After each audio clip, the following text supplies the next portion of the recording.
And welcome back to another episode of the Brett Snodgrass podcast. I'm really excited for today's episode. I have a good friend of mine, Ralf Etienne. He's actually originally from Haiti, living in America right now, but I'm really excited about Ralf and his story. You guys are going to be blown away by what he is about to share. Before we get into that, make sure if you're a new watcher on the Brett Snodgrass podcast, make sure you go to the Brett Snodgrass YouTube channel and hit that subscribe button, ring the bell to get all the notifications for all the videos that come out each week, because we're putting out amazing content every week, and we'd love to hear from you guys, so leave a comment as well. So like I said, my guest today is Ralf Etienne, and how you doing, Ralf? I'm doing well. I'm doing well, Brett. Good to be here. Thank you for the opportunity. No, thank you so much for being with us today and sharing your story with our listening audience. So a little bit about Ralf, guys. I've talked to you a couple of different times now, Ralf, and every time I love to just hear your story.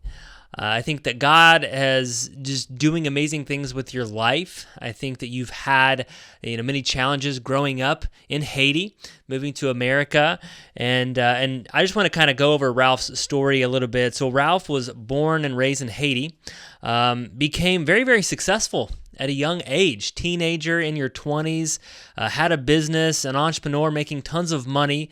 And then Ralf went through a massive tragedy and an earthquake in 2010. Actually, he almost lost your life and did lose your leg, and realized at that moment that God had a bigger purpose for his life. Since then, he moved to America, got an education, went for pre-med, and he's had so many opportunities in America from different people, just showering him with opportunities. But his heart keeps coming back to helping his native country of Haiti and serving those that cannot help themselves.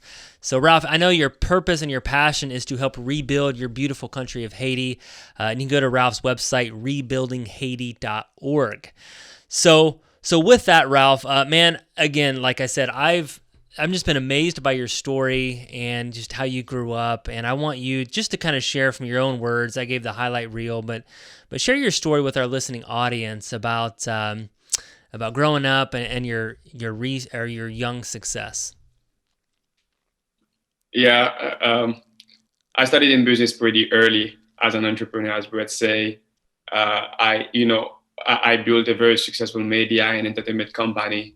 And on the heel of that success, a major earthquake happened in Haiti, and that's when I wake up to the purpose of life. I mean, going back again is that I was brought up in a Christian family. My mom is a very devout Christian lady, and instilled a lot of value and spiritual value in us that I think me having that entrepreneurial spirit, out of the blue, a crazy 16 years old in Haiti decided that they're gonna build a national magazine and newspaper, because what else?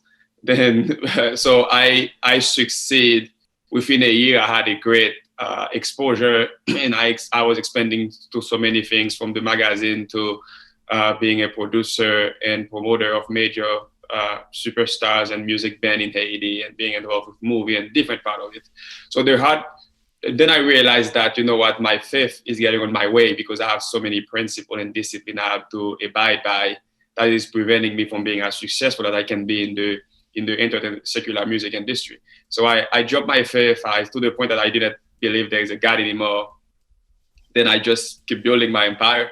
And then when the earthquake happened, I was dying in a 4-story floor building, that I realized I'm not taking my empire with me. I'm gonna die. I can't prevent myself from dying. So first I realized I'm not as powerful as I thought I was.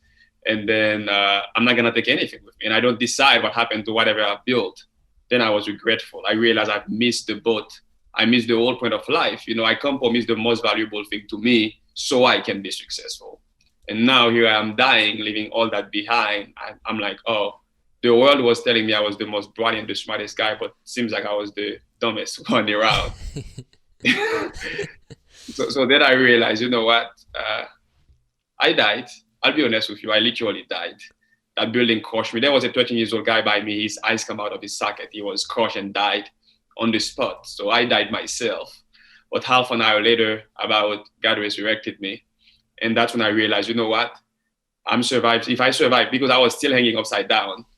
So I was hanging upside down in that building for 8 hours. So during my time hanging upside down, I was reviewing my life.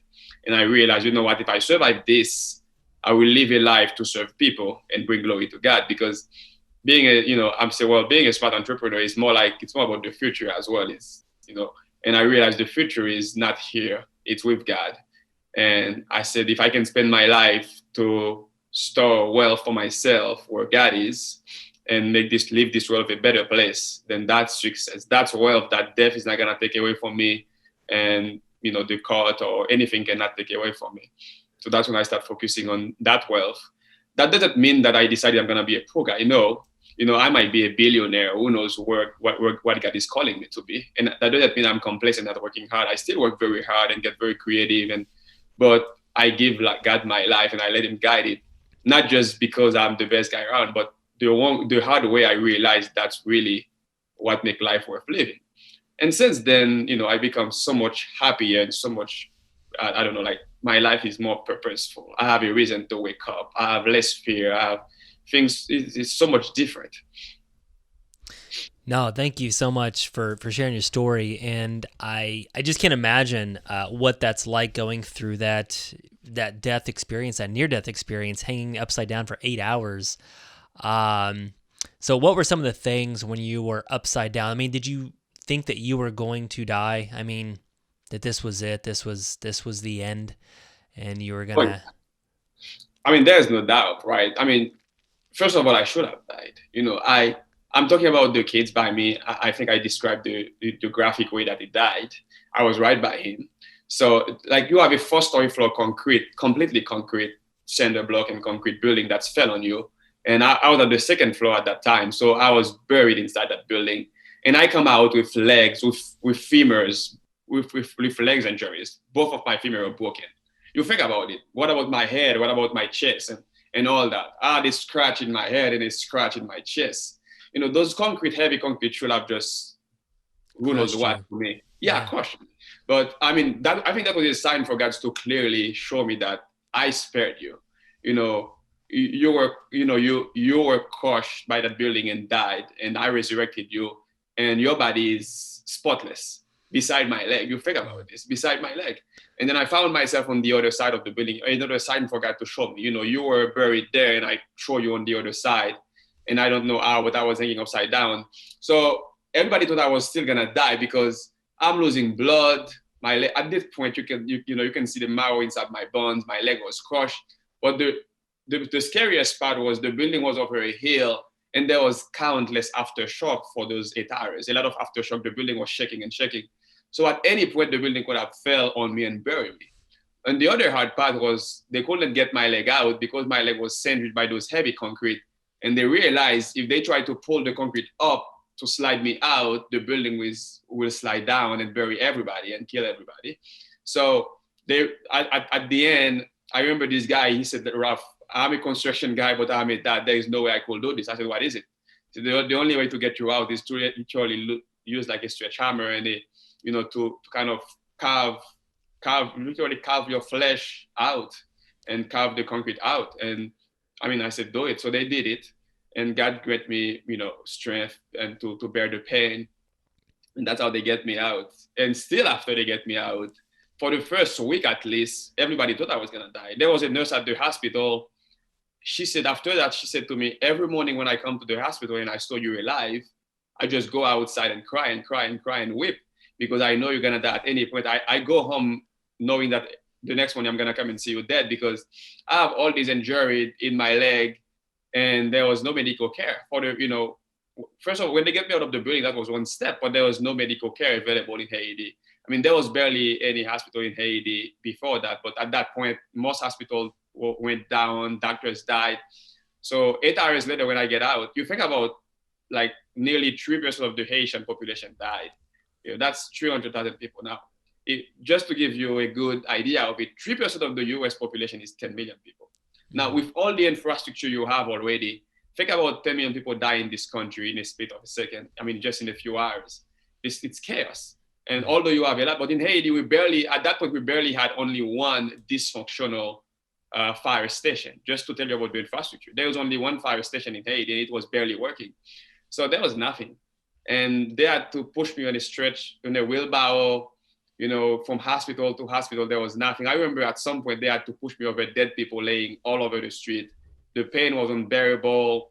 I'm having two broken femur and a crushed leg, a crushed left leg, a wounded right leg, both femur broken, and still no pain medicine. And it's 24 hours later, we get to our first hospital. 24 hours later, no pain medicine, nothing. I'm being pushed in a wheelbarrow and then being thrown in a pickup truck at some point. Fortunately, sounds fortunate, because there was no transportation, there was no phone communication.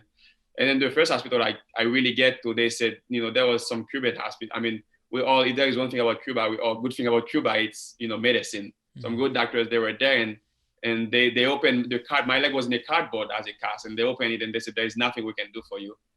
So send me to the hospital. So we're talking about, now 2 days later, and I still haven't had any cleaning, any pain medicine, nothing. So I finally had my first surgery 1 week later. It's like 1 week before some American doctor were able to reach that town and came to the hospital. And that's when I started seeing value of helping people. You see, seeing those medical doctors from America leaving their family and everything and come in the middle of this chaotic time in Haiti, some of them sleeping outside there because there's just nothing, eating bars, and they came and they helped. And at that point, I was decomposing alive. And again, it was clear that, if I didn't believe I died in that building, I think God was making clear to me that, medically, there was no explanation how I survived. And even before my surgery, the doctor said, oh, we just found out that you have half of the amount of blood you're supposed to have in your body. So we need to get blood before we can do your surgery. And there was no blood at the hospital. Since I was kind of famous, they literally had to go to the radio and set up, because my blood type was very rare, or my O negative. So they had to set up literally a blood bank outside and putting the news on the radio, and people from all over coming down to give blood so they can finally get because there was at 8 days later, you have such chaos in Haiti, like over 10% of the population being injured and 3% died. So everybody's giving blood. So 8 days, there was barely any blood now, O negative. It was just impossible to find the blood. They literally had to go on the radio and people come and collect the blood. So Wow, that's again, that's just crazy, amazing story. But God just kind of brought you through it. Obviously, He has a blessing and a purpose for your life, and I want you to kind of backtrack a little bit, because most entrepreneurs and business owners and Americans, we're all kind of going after something. We're chasing something, and most of the time, entrepreneurs, business owners, or people, they're chasing popularity or fame, right? That's a big one. Power is a big one, and money is definitely a big one in my circles. So, and you had a lot of that, right? You had fame, you had some power, and you had money.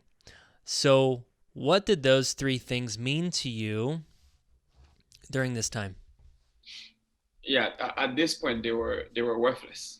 They were worthless. Again, I'm not saying I'm going to a top 20 business school. I'm gonna be I'm gonna be an investment banker, in a couple of months. So I'm not saying money is bad. I mean, that's enough for people to realize I'm not, a crazy guy who think. But all this was worthless. It was useless and worthless. I mean, when I was dying in this building, I realized nothing.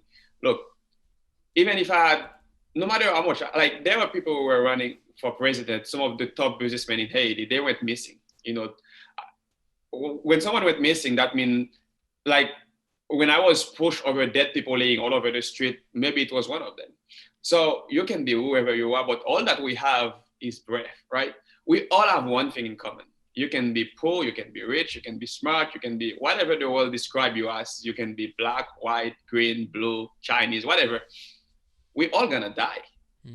And that's what we all have in common.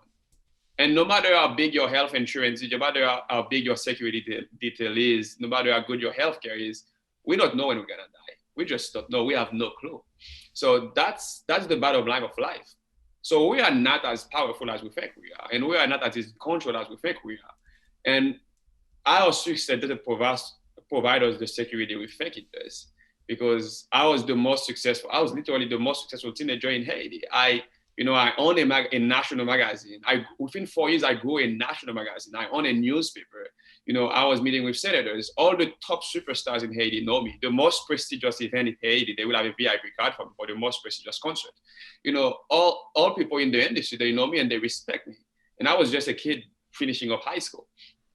But I was 20 years old. I was young. If you think you're too young to die, I was young, 20 years old. And then actually I was in that building overlooking the wealthiest neighborhood in Haiti, and asking my uncle questions about purchasing a piece of land there. And then the building fell. And then I died in the split of a second. In the split of a second. And then I couldn't prevent myself from dying. I couldn't do anything about it. And then that's when I remember my mom used to talk to me about Jesus. And the good thing is I always respected God. I think it was the crazy part. That's why I sympathize so much with Americans, is to see it's not who it's our wealth and the things of this life and the worry of this life can fool us into believing lies. Because then I realized, what?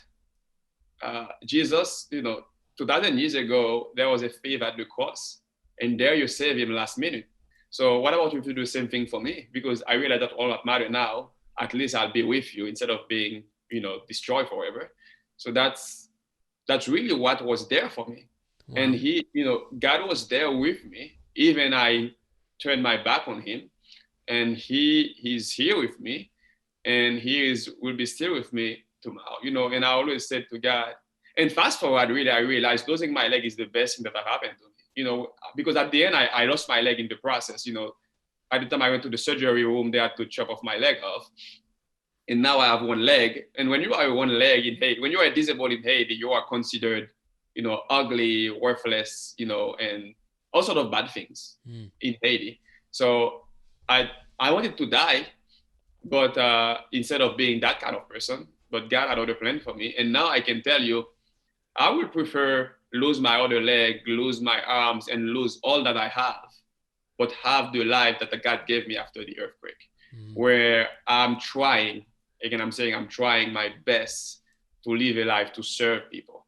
Even you're not a Christian, I bring glory to God, but even you're not a Christian, right? Let's say you don't believe in God. I've had a lot of rich friends, and I'm going to a top business school. There are some kids at the school who are billionaires. I get to talk to them, and we go have drinks. Life is hard, and life is empty if you don't have a purpose. And the more purposeful things, based on my conversation with different successful people, is what are you doing for humanity? What are you doing for your fellow human being? How are you bettering life on earth?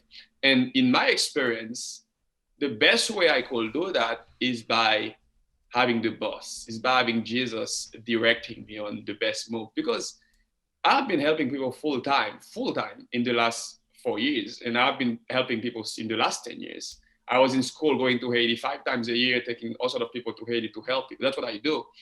And one of my motto to keep helping people is I give without looking back, because people can be grateful. People are funny. People can be ungrateful too. 99 people will be grateful to you, and 1 will be ungrateful, and Satan will lie to you and tell you people are ungrateful. So it's difficult to help.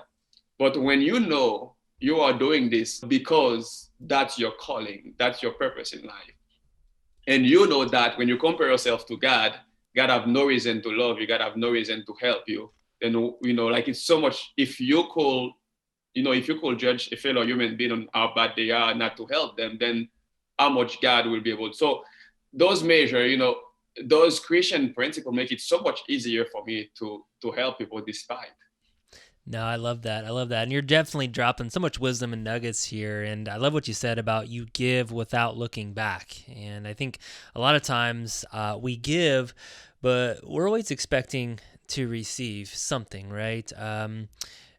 And that's just human nature, I think. Without God, we give, but we want to receive as well. So to give without looking back, God calls us to give cheerfully. And that's something. You've been taking these trips to Haiti and rebuilding your beautiful country. And I'll kind of want to fast forward a little bit here. So you got healed. I mean, you've lost your leg, and you started to come back, to bounce back. And what was your life like after all of that, right? So you're back. You're You're healed now. You're out of the doctors, and you had your surgeries. And what was your mindset like after that point? And what'd you do? Yeah, I mean, right after I lost my leg, I was very, again, those 8 days I learned so much, get so close to God. And after I lost my leg, I think God. It's long story short. We don't have whole lot of time. God strengthened me. But after I lost my leg and I really facing the reality of being a disabled in Haiti, in a country where you are considered an outcast, being a disabled, and my pride was kicking in. Like, to be honest with you, I was very prideful, probably in a good way, but there are some cons as well. And I think I wanted to die. I just realized, you know what? God just, and that's when I really had the full experience of, we are more than flesh and bone. I remember I had a last surgery like nearly a month later because one of my leg would not even bend. So I was not going to be just being a disabled guy, but I will be sitting in a wheelchair with a flat board so I can lay my leg because my leg will not bend and I will not be able to walk or any of that. And I was so depressed that the last surgery we're gonna see if they can do something to make my leg bend. And then I asked God to take my life. And then when I get in that surgery room and they give me anesthesia, I've been to so many surgeries, so I know this was not anesthesia effect. They give me anesthesia, and then that feeling from the bottom of my leg was coming off and reaching my heart, and I was gone. And then I found myself. You don't have to believe this, but I found myself in an empty, endless place. I didn't have a body, but I could feel a body. I didn't have an eye, but I could see. And I couldn't see the end, the height, or the depth of where I was, but I was floating somewhere. And I lift up my head, and at 12 o'clock from me, I saw a golden stair, and there was someone sitting on top of the golden stair on a golden armchair. And he looked at me, he smiled, and he shook his head, and he smiled to me, and I get back to life. And I wake up, and the doctors was asking me what's going on because they thought they were going to lose me. So that experience, what it teach me, I don't go around and say I saw God and all that. What I know is there is more to life. I think one thing God wants me to take to the world with that experience is there is more to life than our flesh and bone. We are spiritual being. We are not just bodies. We have soul or spirit, whatever you call it, and that get to live forever. And that's very important for you to think about. So there is something more to life than this.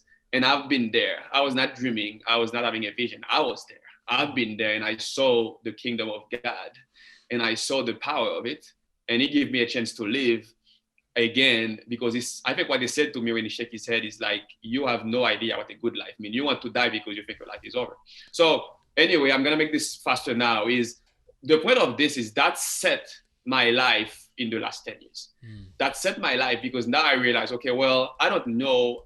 I need to stop complaining. I need to stop thinking I'm miserable, I'm a loser because I lose my leg. I need to say, like Job said, God give, God take, may God's name be glorified. And I need to accept my reality. So at least I started accepting my reality. And one of the surgeons who at the hospital took me to the US with him, which this guy has become my closest friend on planet Earth. He has become a dad, a brother, a friend, a mentor, everything else. And then this guy, he died recently, hand down the hardest thing that have happened to me when he died. We were super close, but he was a very smart and very sharp. He was a stately man, very sharp orthopedic surgeon, very sharp businessman, doing really well. But he taught me a lot about generosity. For him to take me in, use his own, spending tens of thousands of dollars to get me a prosthetic leg, and being that prestigious and respected surgeon he was, but still my very best friend. We were very close, we were very, very close. Whenever I go see him, I will show up at his house at 9 a.m. and it's midnight. We are still talking about life and having long-form conversation. So this guy really, when he died recently, I think it's really one thing that, that propelled me to do more instead of just giving it. But going back to, he bring me here, I get a prosthetic leg, and then he had some financial issue himself. So I went back to Haiti, but I decided I'm going to come here for college. So I didn't want him to know because I didn't want him to feel obligated to help me. So I show up here in New York City by myself, didn't have anything, didn't have any friend. I just met one of the people that came to Haiti to help and let them know. And then I was literally homeless in New York City. And then, a stranger took me and let me to stay at his house. And then take the bus, take the train, call people, networking. I didn't even know New York, use the map, empty a map. And then I finally get to school because my goal was I can be as poor as I am now, but if I can get an education, I can use that to get my, work permit here in the US and have a good career and go back and help people in Haiti. So I get to school. I remember I had to commute 4 hours. I had to commute 3 to 4 hours to school every day because I was living so far from school. And, I was homeless by my second semester in school. I had no money to pay for anything, but I still push. I get good grades. And that earned me almost full scholarship at Anderson University in Indiana.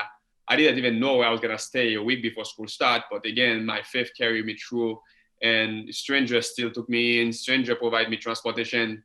And then at that point, I started getting a job at the school and I started getting settled. And I decided I'm not just going to study business. I'm going to study pre-med as well, because I realized if I can be a doctor, then I can go back to help people who lose their leg, etc. And then in the course of that, I realized I was taking so many trips in Haiti. I started eyeglasses for Haiti. Now, eyeglasses for Haiti come about because I go into Haiti, I realized there is barely any eye doctor in the state where I'm from in Haiti. And I realized, well, that's a problem. What do I do to help that? They need eye care in my state. I started Googling things. What is eye care? What do you do? And I realized, you know what? I got to start somewhere. So eyeglasses is the simplest way to start, because I'm thinking in America, they start talking about recycling. And then so Americans are rich, they throw things away even they are still useful. So I said, what about if I recycle glasses? So I don't even have to ask for donation. I recycle people's glasses, I clean them up, I process them and take them to the people in Haiti. And that formula I thought I was gonna collect a few hundred glasses and go to Haiti, but within a year I had 40,000 eyeglasses. I was speaking on national optometrist, ophthalmologist conference. I had doctors partnering up with me. It was crazy. I was on the cover of newspaper. I was on TV interviews, radio interviews. It became a big project. Eyeglasses for Haiti, eyeglasses for Haiti. Mm-hmm. And that experience made me feel like, well, probably I should really give business a shot before I go to med school. Probably instead of me being the doctor and go and help people, but as a doctor, probably I should be the guy building the project that can bring many doctors together, right? And that's why in my last semester in school, I decided to recruit for a job. And I'm very ambitious guy. So I Googled what's the highest paid job you can get after undergrad.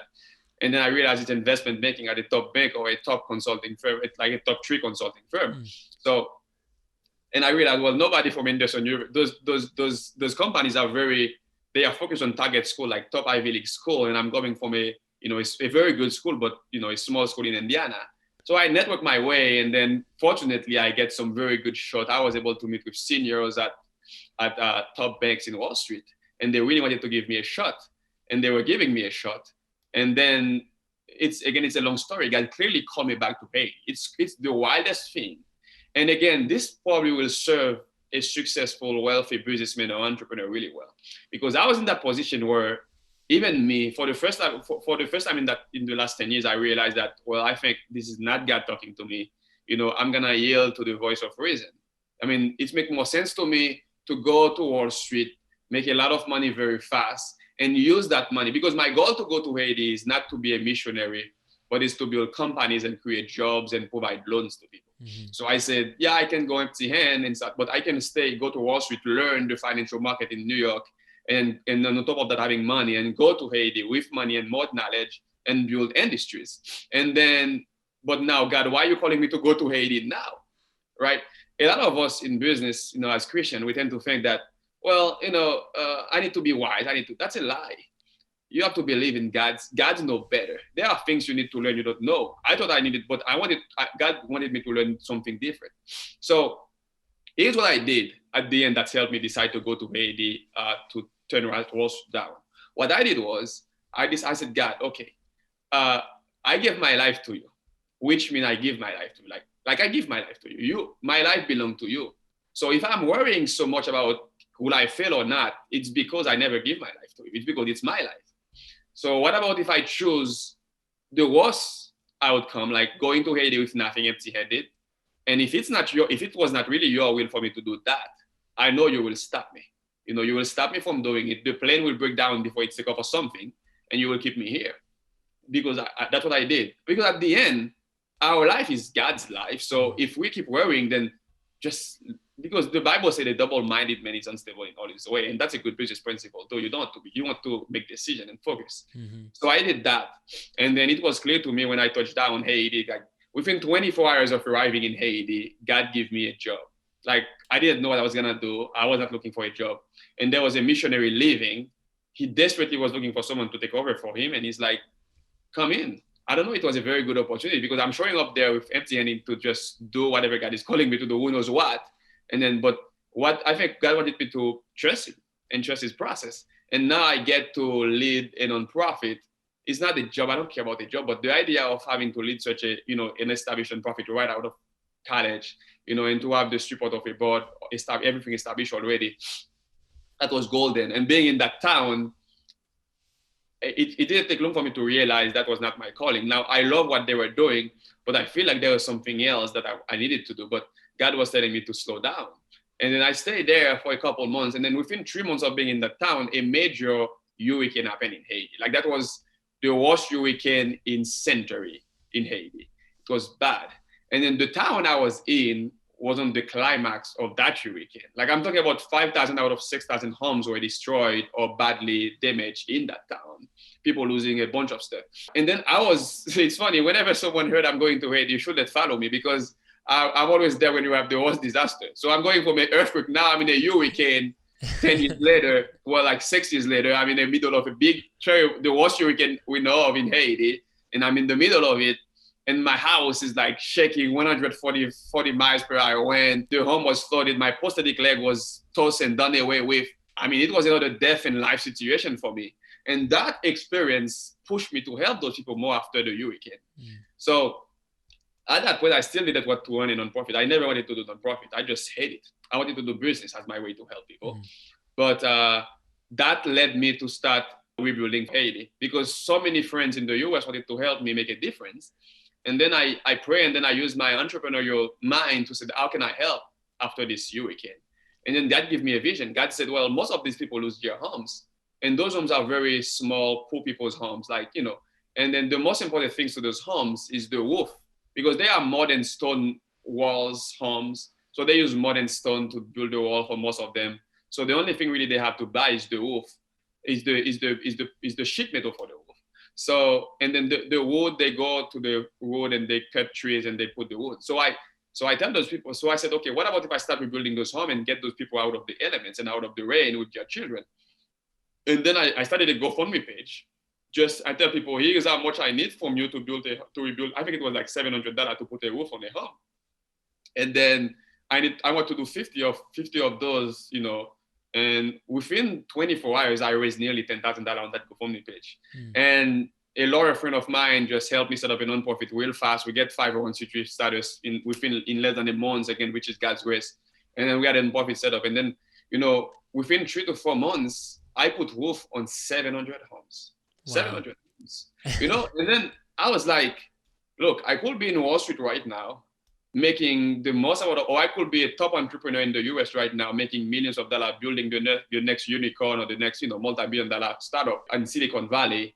But what I'm doing right now, I think is so much more valuable. Less than a year after college, I just put roof on 700 homes, feeding so many poor kids, providing over 100,000 kids of meals and all this stuff, and like water purification and all that, it was worth it. The bottom line to that is God know better, right?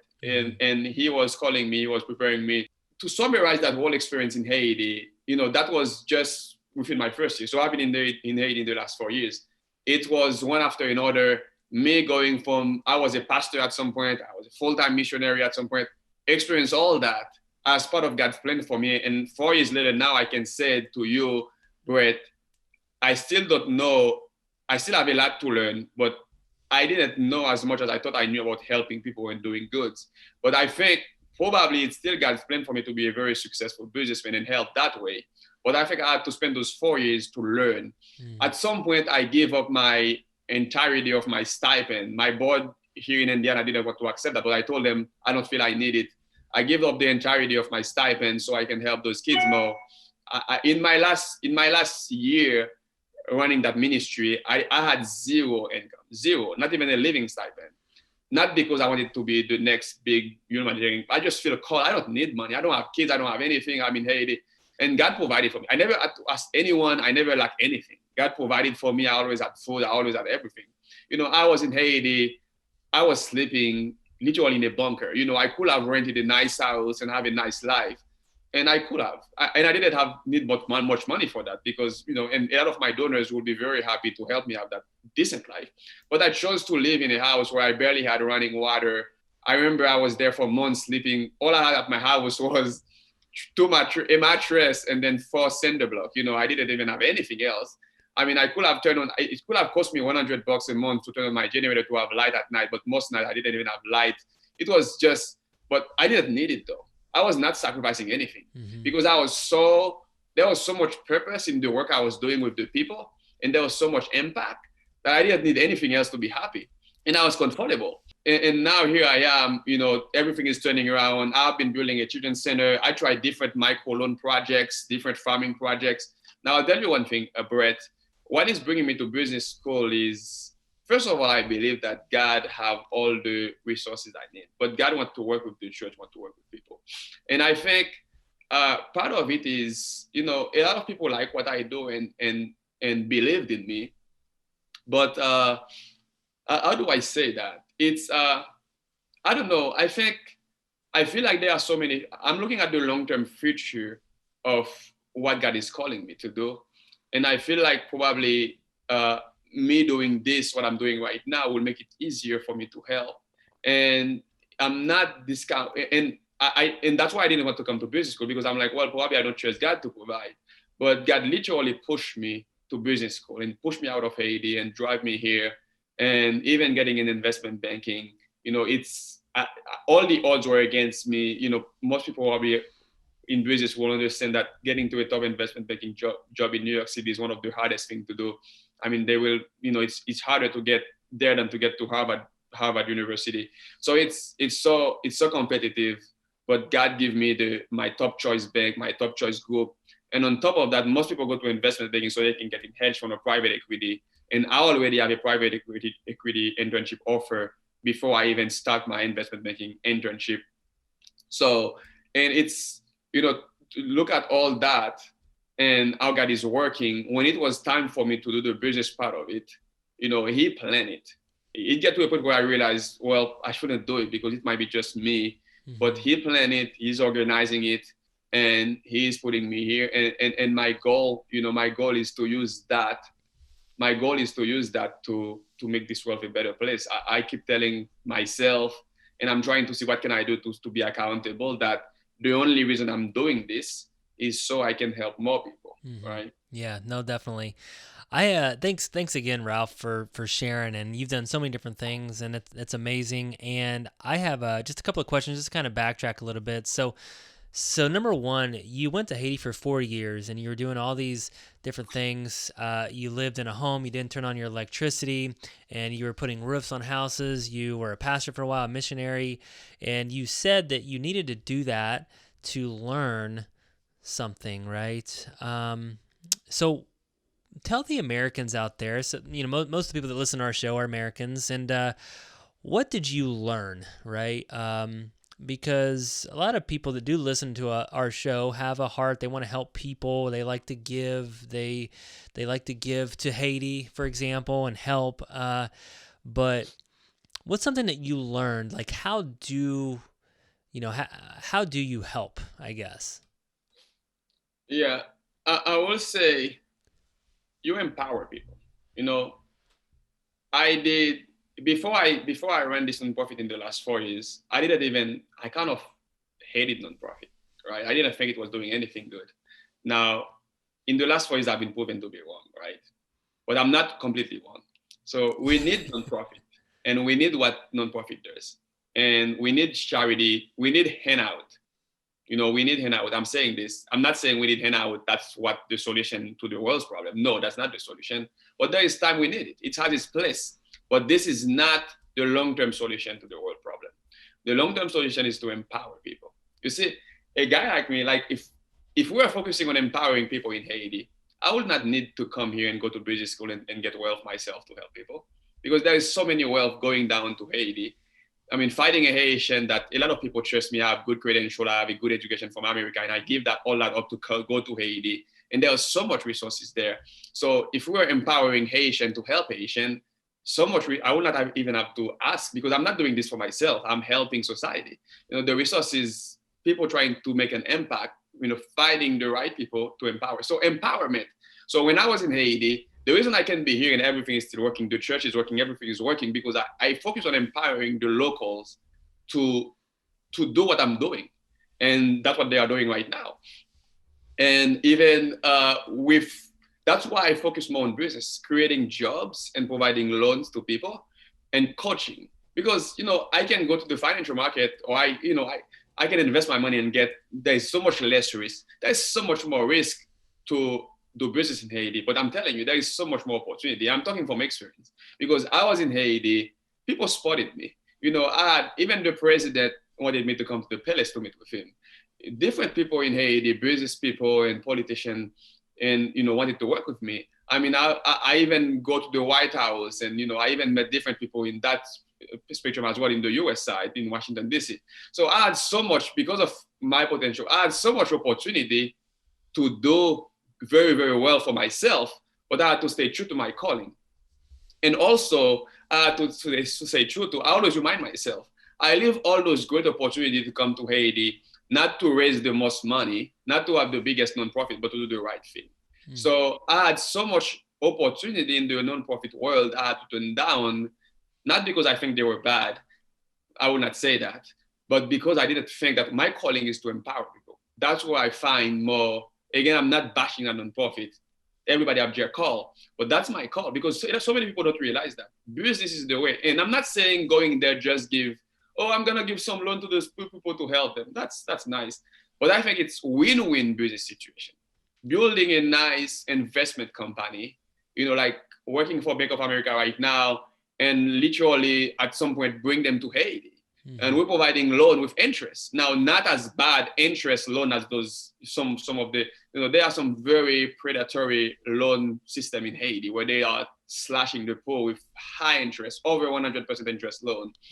I don't want to judge them, because probably the risks are so good. But in my experience, for very reasonable interest, very low interest, we can provide loan to people. People want to work, creating jobs. Those are the opportunity.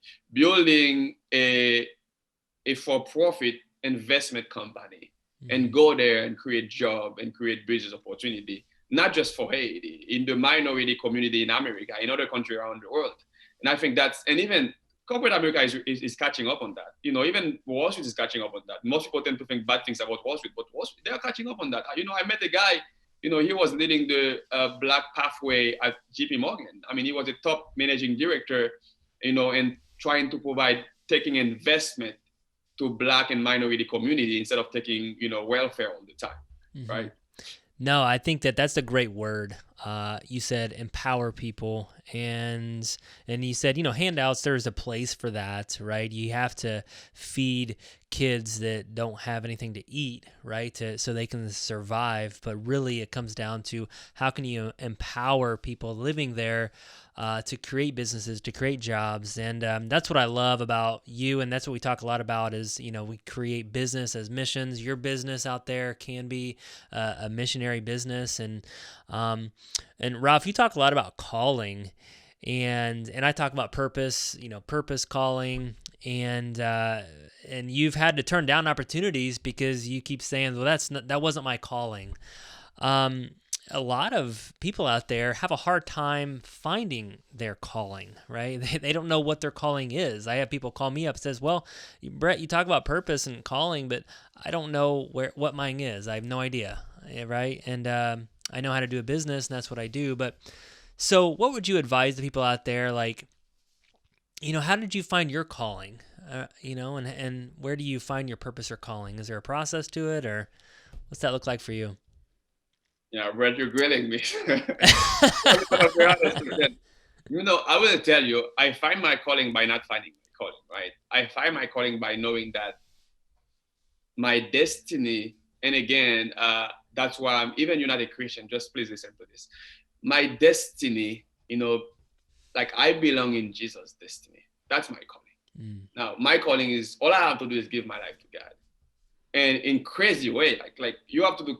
And I'm not doing those crazy stuff because I'm the strong guy with the most faith. I don't think I'm the guy with the most faith in the world. People think I have a lot of faith. I don't think I do. I think it's God's grace I did. It's give your life to God. Like at the expense of, it's not cheap. at the expense of going to bank, choosing going to Haiti, going to the poorest country of living the wealthiest, okay, living the one of the top job in the wealthiest country in the world to go to the poorest country in the in the Western Hemisphere empty-handed, right? Yeah. Decision like that, that's how you find your calling, by giving it to God. Let God lead you. Like let it go, let it go. A good a father figure in my life. One of my very closest friend on earth. He's a father figure in my life. He said, Ralph, you like to hold your hand like that. You don't need to hold your hand like that, but hold your hand like that.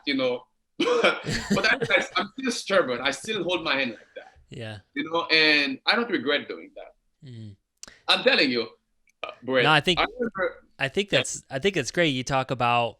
I love what you said. You said my calling is Jesus' calling, and obviously Jesus talks a lot about what we are to do, and it's like follow me, do the Great Commission, make disciples of all nations, and that's exactly what you're doing. Give to the poor, give to orphans, give to widows, and it's exactly what you're doing. It's about sacrifice, and I love that.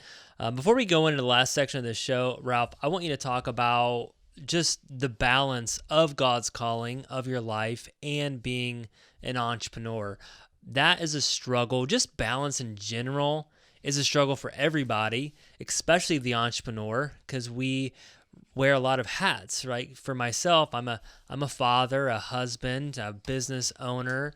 I like to give, I like to support missions, and, I'm always trying to figure out what God wants to do with my life, and just balance in general is hard. So what's your advice and feedback on balancing God's calling for your life and being an entrepreneur?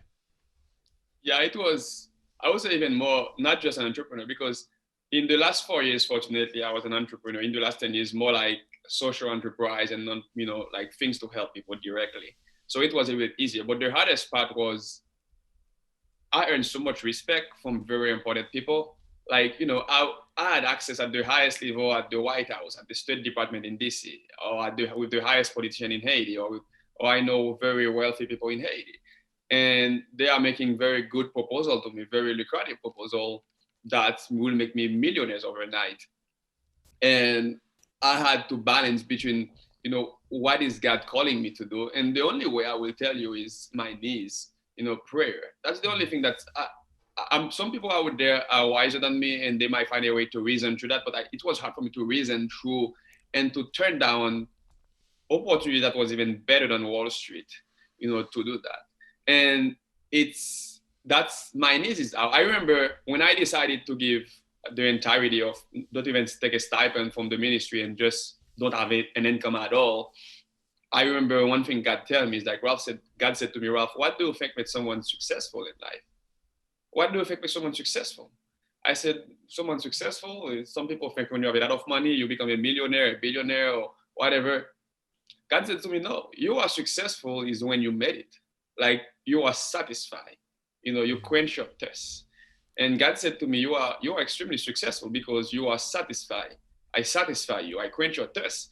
Because he said, trust me, some of the wealthiest billionaires in the world right now, they want more. So they haven't made it yet because there is something they are longing for. They want more money. They want more power. But you feel like you don't need anything right now, right? Yeah, I said, I don't need anything. He said, then you made it. You are successful. So that's what matters. So balancing it is, I think I'm experiencing that now being in business school. I'm going to a top 20 business school, and I'm surrounded by, business-minded people. Well, I mean, I'm pretty sure I'm the poorest guy in my program. The vast majority of students come from very wealthy family. They come from a lot of like serious money, and themselves, they have very good career already. So we you will have kids getting sad because they get a job that's only paid them $150,000. So the point of that is it's been hard, but I'm telling you, no matter people hear all those great stories about me and they think, okay, this guy got it figured. I don't have it figured out. It's been very hard recruiting for investment banking, preparing, making sure I'm going to be successful, and then keep my spiritual sanity and my spiritual confidence. It's been hard. It's prayer. And sometimes it's literally just, I don't even know. I just pray because I have to, because that's the only thing I have. And I feel like my faith is so small, the temptations are so strong, and the distraction and the fear. I remember in the last day of my offer, I was just praying until the offer came in, and that's how I make some bold move. And so I think it's, first of all, it's purpose. It's not just saying you want to do this, but making crazy commitment. Mm-hmm.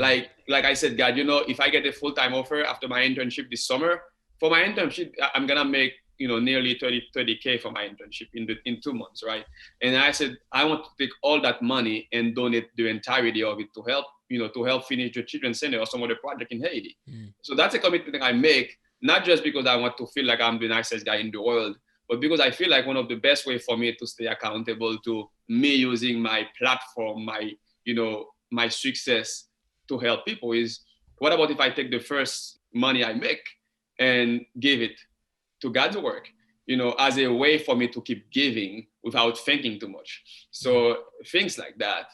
But prayer, constantly go to church and already planning, I'm going to manage between working on Wall Street, 70, 80 hours a week and still pray, a few hours, at least, a few hours a week or a couple hours a day, best case scenario, right? Mm-hmm. Exactly. No, I love that prayer and just doing life, partnering with God, having God do everything in your life, right? It's not just we go to church on Sundays, but He is a part of your business. He's a part of your family and a part of your mission. So that's awesome. So thanks so much, Ralf, for sharing. Ralf, we are running a little bit short on time, but I want you to kind of tell a little bit about rebuildinghaiti.org. That's your website, and talk to us about that. And how can someone get involved if they're interested?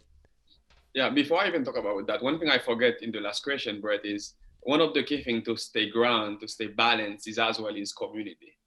When I get my investment banking offer a couple of months ago, the first thing I did was I was desperate to connect with Christian in investment banking and learn from them. How did you survive? How did you make this? And so far, I heard some very scary stories. Like the first guy I talked to is like, yeah, within 8 months of being in Wall Street, of being married, my wife divorced me. She was cheating on me, right? And things like that happen. Wow.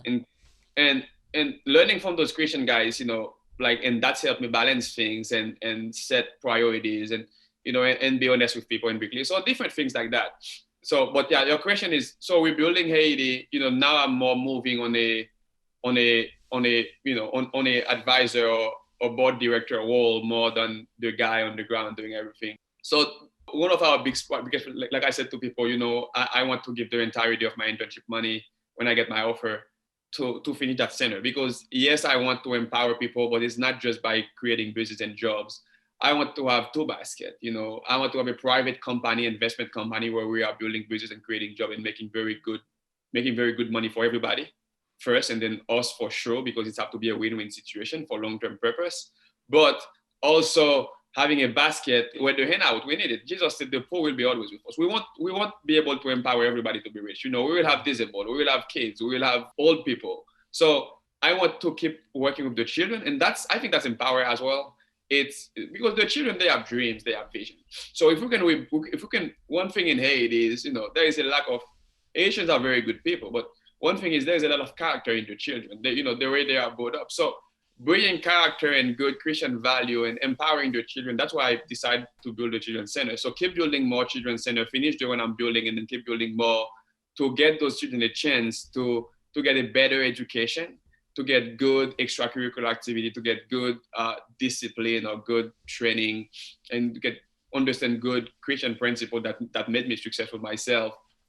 That's our main flag project. Obviously, I'm a very passionate spiritual guy. I have a heart to see prayer and worship, breaking to all over the world. I had a big National Prayer Day in Haiti where miraculously I had 500 churches all over the country joining with me to pray. We did a lot in India with prayer and evangelism as well. So having those network of church, hundreds of direct connection with churches in Haiti and thousands of indirect churches relying on my leadership, they are calling me all the time while I'm still here. So it's and that's why I don't need to be in Haiti. These guys God created them with potential. So we're building Haiti is more merging toward that, where a platform where we can empower people doing great things already. I don't have to be in Haiti. I'm in Wall Street doing a very good job, doing my job, and then empowering people on the ground in Haiti to keep doing what they are doing. And so that's to support the churches and the children with education, and also to keep doing the microloan and business project. Awesome. Sounds good. We do healthcare as well, but we don't want to get. We do a lot of healthcare as well, but we mainly focus on the church development and the children development. Awesome. Sounds good. If you guys are interested in that, go check out rebuildinghaiti.org and contact Ralf with that. Appreciate that, Ralf. Ralf, we're going to end today's show with just a few questions. This is called Reflections with Ralf. And so I like to do some fun things at the end of these shows. And these answers should be 1 minute, 2 minutes, whatever comes to your mind with these.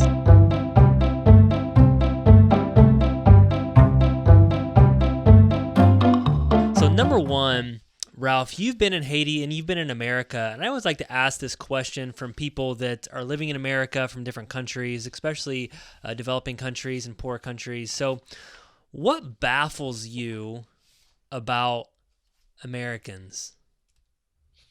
Yeah. What do you mean by baffle? Like just baffles is like what shocks you? Like what what shocks you about America, I guess? What surprises you? Yeah, I got it. I mean, I just think, this is an interesting question. I love this country. God said, the country you are in, consider it your country. So this is my country. I love this country. I'm more patriotic probably than most Americans. But one thing that shocked me in America is Americans some people see it as a bad thing, but I see it as a sad thing. I don't see it as a way to criticize Americans, but to be sad for them. Americans are, how do I say that? Americans are not grateful. See, every American I think are rich. Like when I was in college, I would go to the homeless shelter every Friday to help at the homeless shelter. And I've seen homeless people throwing milk and throwing cake away to the trash can. In Haiti, you are in the high middle class family. You still have to wait for a birthday party or a graduation party to get cake, right? So like the vast majority of my church, like 90% was making $30, $50 a month if they make that much. And most people in Haiti live under $2 a day, right? And the cost of living in Haiti is not less than that's something people need to realize. People think, oh no, the cost of living in Haiti is more than America. Like the chicken I eat in Haiti, the car I drive, the rice I eat, they are all imported from America. So they are obviously more expensive there. I'm not saying people should be living on $50 a month. What I'm saying is Americans are not poor, but Americans, I don't like saying Americans because that's human. But since we're talking about America, I think one thing that Americans need to get better at is to be grateful. We never have enough, right? And that's including me too. I have to fight with that right now because I'm back in the business world. We want more, we want more, we want more, we want more. We never have enough. We want a bigger house. We want more cars. We want this, we want that. We want so many retirement plans, so many insurance, so many this. People would be surprised. I've never even had a health insurance until I get to business school like a few months ago. Never had the insurance plan in my life, health insurance in my life. And there is no health insurance thing in Haiti. So I would say 99% of people in Haiti don't have health insurance, and 90% of them don't even know what health insurance is or never heard the word before. Mm-hmm. I'm not saying people don't need health insurance. What I'm trying to say is Americans are too entitled. And again, I'm sorry because I'm saying Americans. I don't like categorize people. No, that's fine. Yeah, but that's the point I'm trying to get across. I like it. Be grateful. Like that. All right, number 2. We have enough. That's good. All right, number 2. If you could wave a magic wand, have your dreams come true, what would that look like? See all the children having a better future. That's, first of all, seeing everybody find God, everybody find their way to God. But seeing the children, have, every children in the world being helped, getting an education, getting protection, being protected from, because a lot of children are brought up in places they didn't choose to brought up on. And as a result, that's defined who they become when they are adult. So seeing the children being protected and secured from sex trafficking and from all sort of nonsense. I like that. Awesome. So what would you tell the millionaire business owner that has everything the world offers but does not believe in God? You have nothing. It took me losing a leg to find God. And I'll tell you, Brett, at first I thought I was cursed, but now I will do it all over again. The pain was, I can't describe the pain I had to go through of having two broken bones, a crushed leg, a injured leg for a week with no pain medication, with no cleaning, decomposing alive, losing a leg, learning how to walk, all the pain. The pain I went through in the hospital, I couldn't sleep for weeks. I had the bed so hard. All those was worth it because I find Jesus. And not just because I'm a crazy spiritual guy, but not just that spiritual part of me being saved, but me wanting to be a better human. Trust me, in my experience, I don't see how you can be a good humanitarian without Jesus. Now, I'm not saying people who are not Christian are not good humanitarian. No, I know some very, very good people who are not Christian and they help people.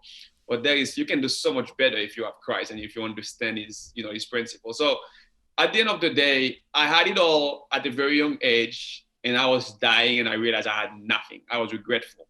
And because I was losing everything in the speed of a second. So to the millionaire, I will say that we all gonna die. I'm gonna die. You're gonna die. So whatever we have, let's use it to make God's name great and leave this world a better place. I'm not saying we should just go around and throw everything away and out everything we have, but let's make it a priority to see how can I use my wealth, my influence to make this world a better place. Love it. Awesome. All right, two more. If I gave you $1 million, what would you do with it? Thank you, Brad. What would you do with it? If you give me $1 million, first of all, I will keep my job actually. I will still go to Wall Street and work. I like the bank. Because one thing that's working so far I'm doing right now is there's so many people in Haiti with good skills, that I don't have to be full-time there to help them. So I think, if it was 100 million, probably I would not go to work. But with 1 million, I think I will fast forward. I will take next year to fast forward the process to start, to grow that network of banks in my colon I'm doing in Haiti. And then, I know some very solid Haitian guys who have good US education, who want to be there full time. I'll bring them in partnership, and then so they can, so we can expand more than 1 million faster. But it will be to have a good, kind of investment banking, private equity, kind of financial service firm, banks in Haiti where people can save and take loans and have that go. All those 500 churches will pray with me. I will start with them to make sure that all those 500 churches have a saving and microloan program at all those churches. I'm pretty sure that will not be enough to cover 500 churches, but as many of them we can start with, have that. And then while I'm still in New York, learning and growing in that area. Awesome. That's great. All right, last one. What's a book that you've read recently? Most people think I'm one of the most avid readers. I don't read. I don't know. I'm ashamed to say that, but I don't read a lot. The Bible, I guess the Bible. I'm reading through Psalm lately, so I get the Bible. So if you don't read, how do you, besides reading the Bible, like how do you learn? Like do you listen to things? Do you watch videos? Do you, I don't know. Yeah, the first thing I do is it's funny. I'm very confident, but I try my best not to be arrogant. So I always believe that I don't, and I truly believe that, not just to be humble. I believe I don't know, I'm not the smartest guy in the room, so I'm learning from people. But I do a lot of research on a more formal. I do a lot of research. You name someone, I Google them. I meet someone, I Google them. I research. I research things. I research companies. I research things. I think I should read more. I think I should definitely start reading, getting the habit of reading. But I research a lot. And I listen to a lot of podcasts. One of my upcoming boss in New York, she just a bunch of podcasts to me. I listen to a lot of podcasts about finance to learn more about finance. And I watch a few documentaries video as well. Awesome. Sounds good. Well, that's a wrap. That's Reflections with Ralf, guys. And this is Ralf Etienne and from Haiti and investment banking right now, looking to rebuild Haiti. Check out rebuildinghaiti.org. And that's a wrap, Ralf. I appreciate you so much for being on the podcast today. And God bless you, man. Great. I'm more than grateful for this opportunity. And I'm looking forward to what God is doing with you, because I know you are up to something big, and I'm looking forward to advise you or support you in any way I can. Thank you. I really appreciate it. Let's all live for God's purpose and God's calling for your life. And make sure you guys, again, subscribe to our YouTube channel, on the Brett Snodgrass YouTube channel. If you're listening to this on audio, check it out on all the major audio podcast publications. And we'll see you guys next time. Thank you so much for checking out the Brett Snodgrass channel. If you like this video, please slam on that like button. And if you really like it, then subscribe to our channel here. And remember to leave us a comment below, and I'm going to try my hardest to reply to all the comments. Thank you guys so much. This is why I do what I do. Every single week, I come out with content that focuses on success, freedom, and living out your purpose. Thank you guys so much. See you next time.